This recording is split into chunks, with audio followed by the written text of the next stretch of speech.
Guys, it's your girl Evie coming back to you again. I know it's been a while. I definitely know. And let me tell you a little bit why. We'll get into that more in just a second.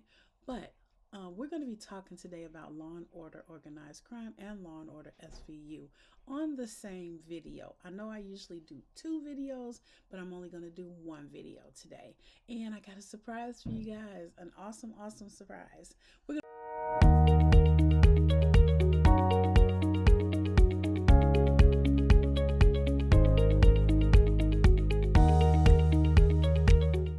going to be talking about Tammy Baker's Hardest Fight, which was season 23, episode 12 of Law and Order SVU.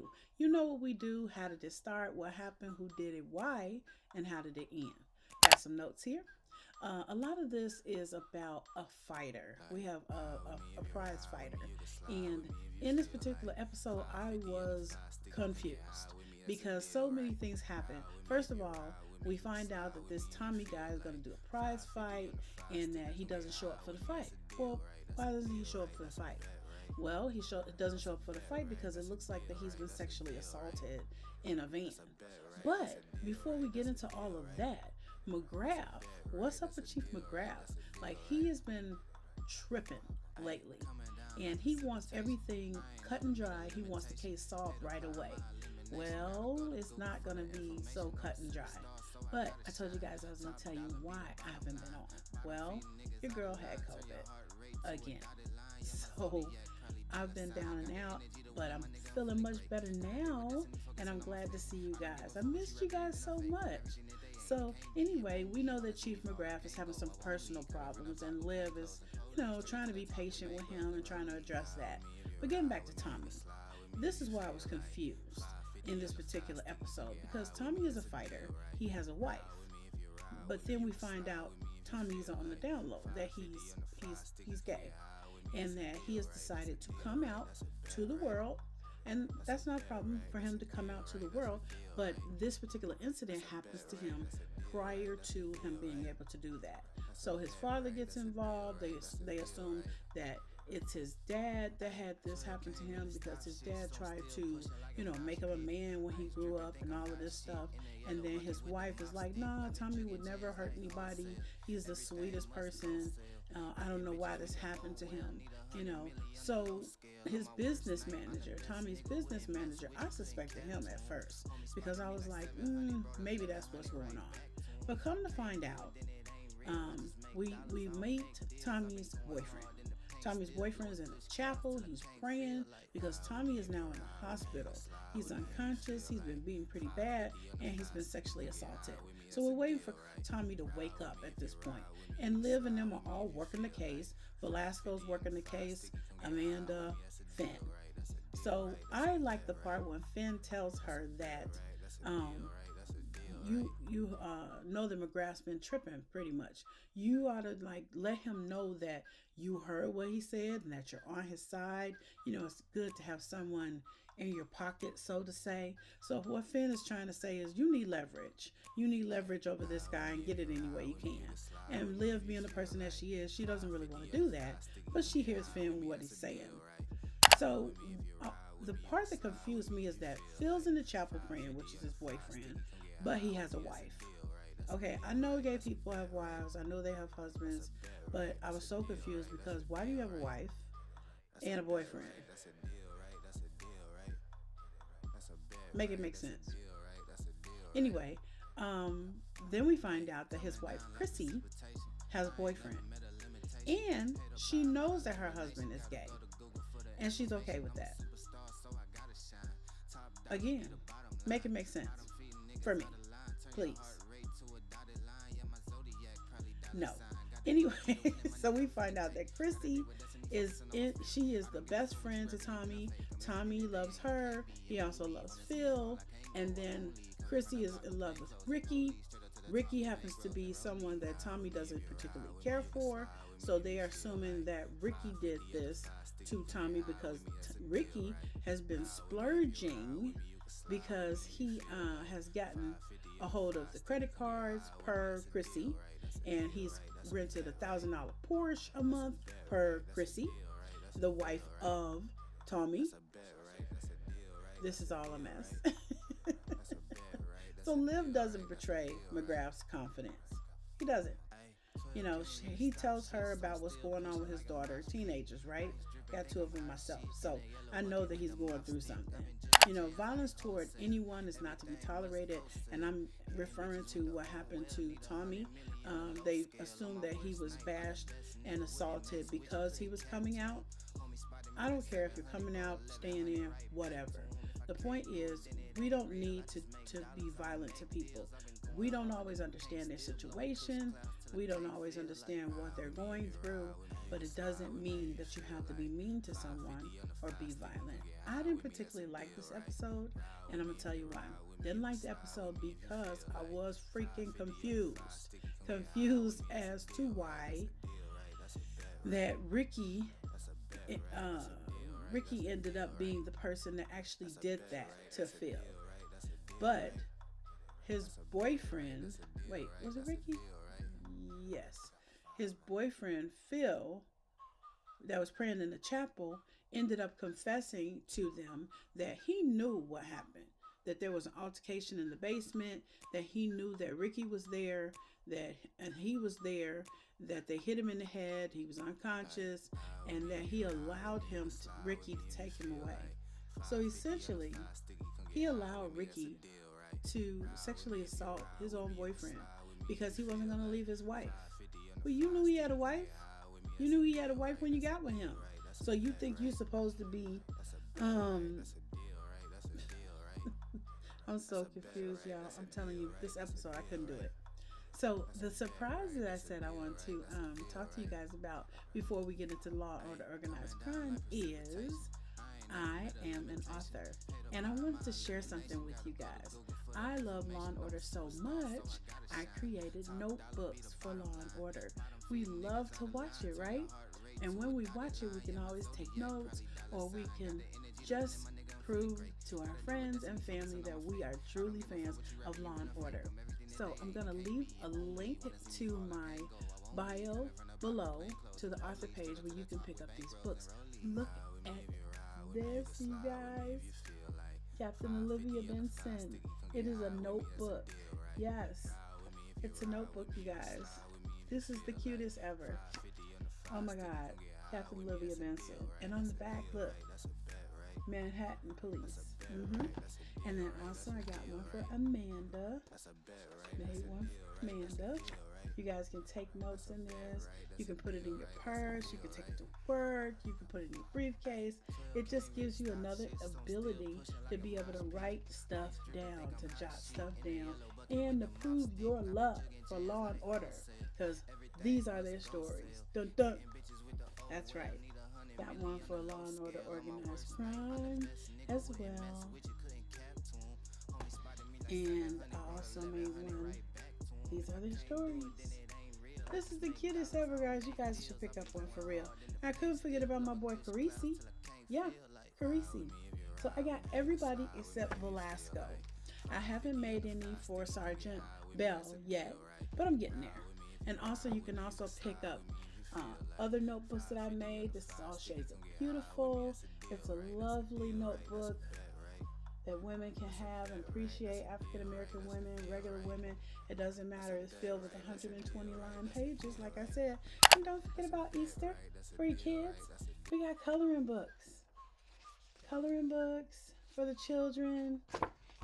Also, isn't this the cutest thing, you guys? Under the Sea. Yep. Anyway, enough with the shameless plugs. Let's get back to Law and Order Organized Crime. Okay, so, this was juicy. So, as Largo is to Othello, it's season 2, episode 12. And let me tell you who was wilding out in this episode. Elliott and Richard, okay? I did not watch this episode for the longest time because I was trying to get better. But, they're starting to question Elliott's mental abilities, his ability to be a good cop, and it's because he is all over Richard. Now, we noticed that the IDS wants to know how a secure facility could get hacked, and we know that Richard is capable of that because he has who? He has Simon. And with him having Sebastian. Sebastian is so smart, such a computer guru. He can do anything. Like, I think he's smarter than Jet and Malachi, that's currently working with the police.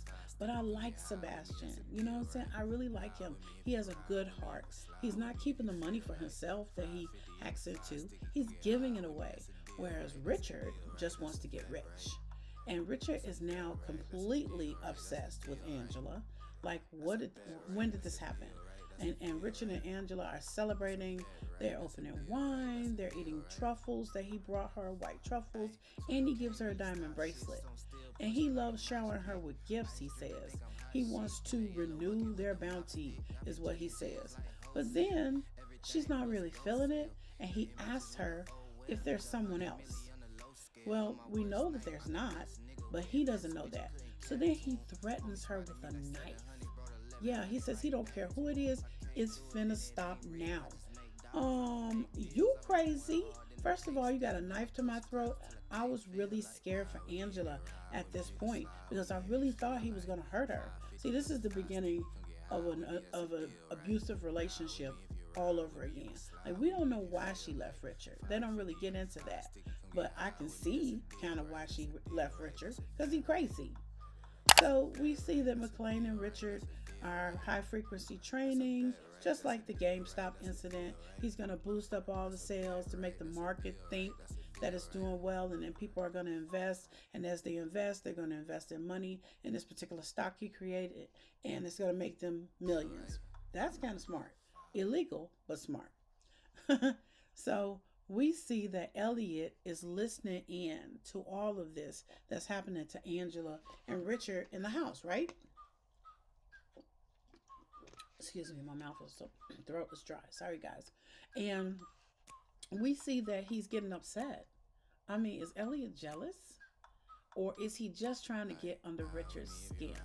Because he tells Maldonado and the new girl that go undercover in the apartment right above Richard and Angela that has been vacant. You know, they're pretending to be a couple, newlyweds, and they're listening in on everything that Richard is saying.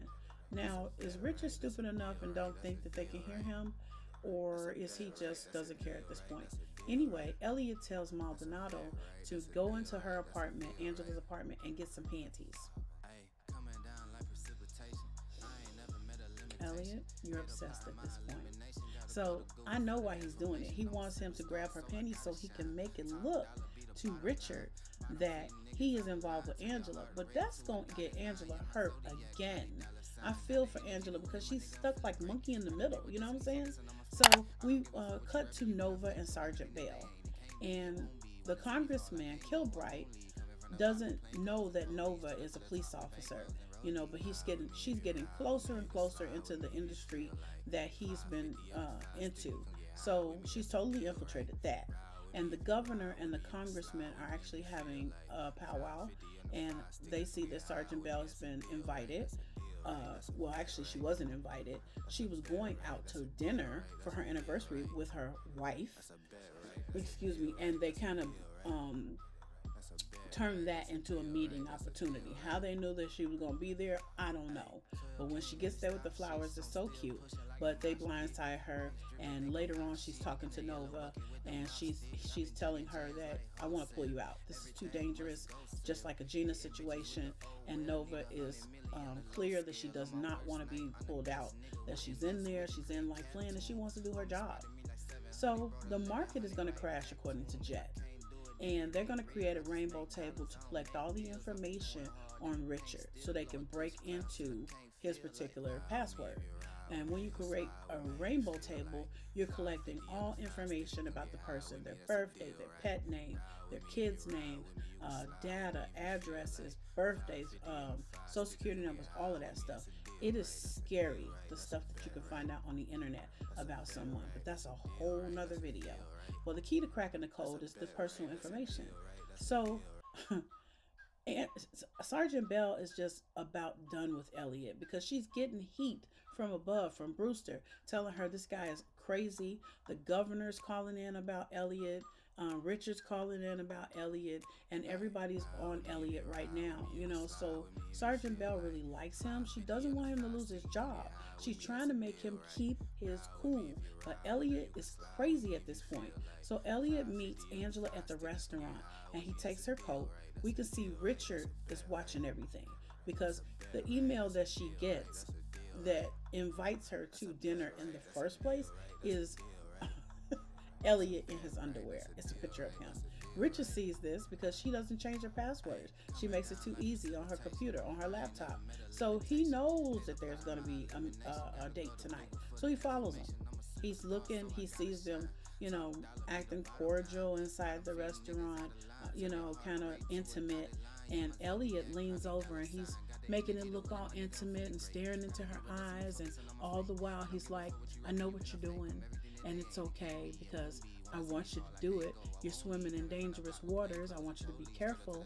But all the while, he's making it look to Richard like he's so in love with Angela. And Angela leans in as well. And she's telling him, I don't know what you're up to, but I'm really not feeling it. But it's okay. You're going to get me in trouble. And we see Richard furious. So he wants her to get a job because she lost her job before being sick as a professor again. So he sets her up with an interview. But because he saw what he saw the other night, he busts into her interview and he ruins all her chances of getting the job, which totally sucks. But Brewster wants to stay away from Stabler. He wants to take his gun and badge, but Sergeant Bell says she's going to handle him, So Richard, in return for Angela doing that, he takes her, blindfolds her, brings her to their house or whatever, in the basement, wherever it is, and he throws her on the floor. I told you, this is abuse. Richard is crazy, he's enraged, and Stabler doesn't make it any better, with him doing this. I think he shouldn't do this. Well, how does it end, you guys? Well, we see that Elliott follows Richard into an elevator and he kicks Richard's behind. Okay, he kicks his butt. They're fighting. It is such a bad fight, and he's like, and Richard tells him, "Yeah, you might have beat me pretty much, but I live in your head, and that's why you're never gonna do anything. You're never gonna have anything because I live in your head." Because the password that Jet and Malachi used to crack Richard's code was the date of Kathy Stabler's death. Richard, I'm telling you, these two I need this to be over. I need this to be over because these two they're just crazy at this point. So Richard is working with Miles, he's being paid, and Miles is the guy that's actually trying to romance Elliott's mom. So Richard's got an undercover in Elliott's life. Just like Elliott's trying to get into his life, Richard's trying to get into his life. And we see that because this guy that's been bringing flowers to his mom, we see him later in the car with Richard and he's getting paid. He's getting paid. And it's crazy. So like I said, Sebastian is doing his best to do things. Hold on, you guys. Hold on. All right, you guys. Someone was at the door. I mean, come on. Interruption. Anyway, so we were talking about Sebastian. This is why I like him. Sebastian, like I said, is taking this money and he's giving it away. And what he actually does is he goes to the public library and he is talking to Stabler about having a meeting, with him. And he's giving away wads of hundreds to people in the library. A mom that's in there, an older man, a man in a wheelchair, the librarian itself. I love this guy. He's determined to be good, to change his life before he goes back to jail, because they're going to catch him or he's going to turn himself in. I really hope that he gets away.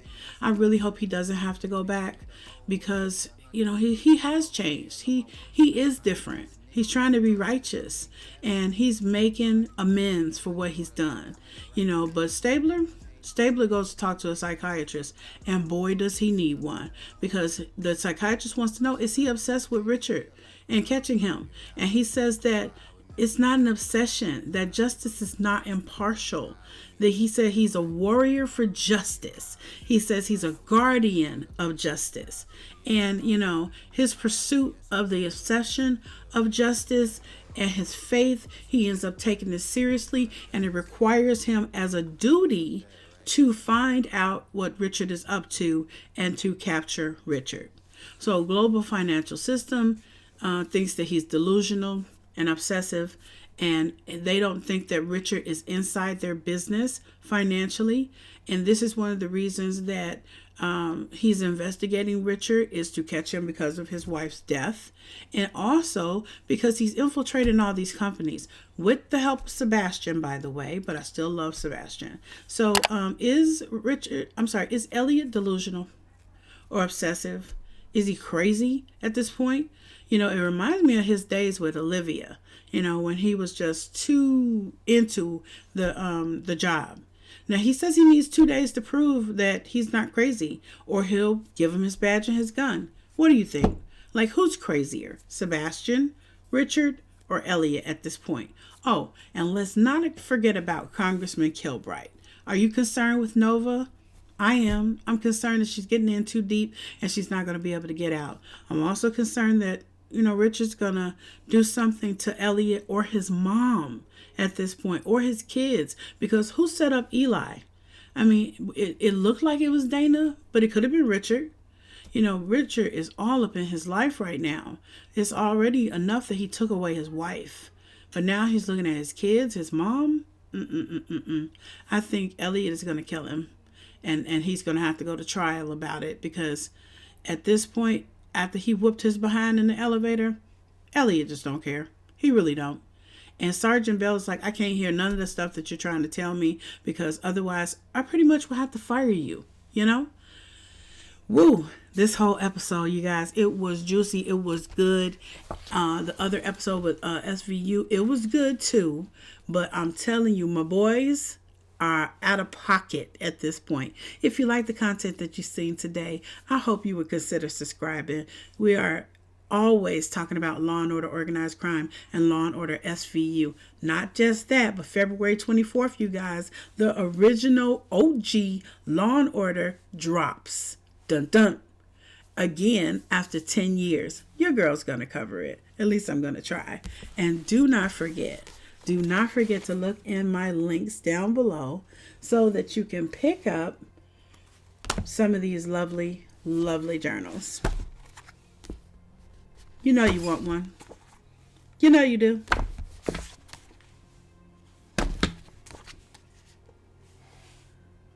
You know you do. I love you guys.